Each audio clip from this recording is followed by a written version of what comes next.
நான் தெரிஞ்சுட்டு ஒரு புது விஷயத்த உங்கள்கிட்ட சொல்லணும்னு நான் நினைக்கிறேன். உஷப்பானம். உஷப்பானம்னா என்னன்னு தெரியுமா? அது எவ்வளவு எடுத்துக்கணும்? எதுக்காக எடுத்துக்கணும்? எடுத்துக்கிறதுனால என்ன பயன்? அப்படின்னா, உஷப்பானம் அப்படின்னா அதிகாலையில் எடுத்துக்க வேண்டிய நீர். அதாவது பானம்னா குடிக்கிறது. எவ்வளவு என்ன அப்படின்னா நீர். அதாவது உஷம் அப்படின்னா அதிகாலையில். அப்போ அதிகாலையில் எடுத்துக்கக்கூடிய நீர் தான் சொல்கிறாங்க. அப்போது அதிகாலை அப்படின்னா எப்போ? பிரம்ம முகூர்த்தத்தில் எந்திரிக்கணும். எந்திரிச்சதுக்கு அப்புறம் நம்ம எடுத்துக்கணும். அதே மாதிரி அது நம்மளுடைய கழிவுகளை நீக்கிறதுக்கு முன்னாடி குறிப்பிட்டதே 4 to 6 மணிக்குள்ளே நம்ம எடுத்துக்கிறது சிறப்பு. அதே மாதிரி சூரியன் உதயம் ஆகிறதுக்கு முன்னாடி தான் இது ஃபாலோ பண்ணணும். அதுக்கப்புறம் இல்லை. அதுக்கடுத்து தான் இதனால் என்ன பயன் அப்படின்னா, இதனால் வாய் துர்நாற்றம் அப்படின்னு இருக்குது இல்லையா, அது சுத்தமாகும்.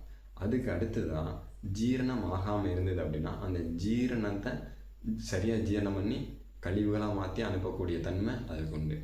அதே மாதிரி எங்கேயாவது கொஞ்சம் நஞ்சம் அந்த மாதிரி கழிவுகள் உடலில் தேங்கி இருந்தால் அதை ஃபுல்லாக க்ளீன் பண்ணக்கூடிய திறமையும் அந்த தண்ணிக்கு உண்டு. வாத பித்த கஃபம் அப்படிங்கிறதுல ஏற்றங்கள் இறக்கங்கள் அந்த மாதிரி இருந்தது அப்படின்னா அதை சமன் செய்யக்கூடிய நிலைமையும் அந்த நீருக்கு உண்டு. அதனால் இந்த நீர் நம்ம அதிகாலையில் எடுத்துக்கும் பொழுது உடல் அப்படிங்கிறது தூய்மை ஆகும். உடல் தூய்மையாக இருந்தது அப்படின்னா மனது அப்படிங்கிறது தூய்மையாக இருக்கும். இதனால் காலையில் எடுத்துக்கூடிய நீர் அப்படிங்கிறது ரொம்ப ரொம்ப ரொம்ப ரொம்ப அந்த நாளை சுறுசுறுப்பாக வச்சுக்கிறதுக்கு ஒரு பெரிய காரணமாக இருக்குது.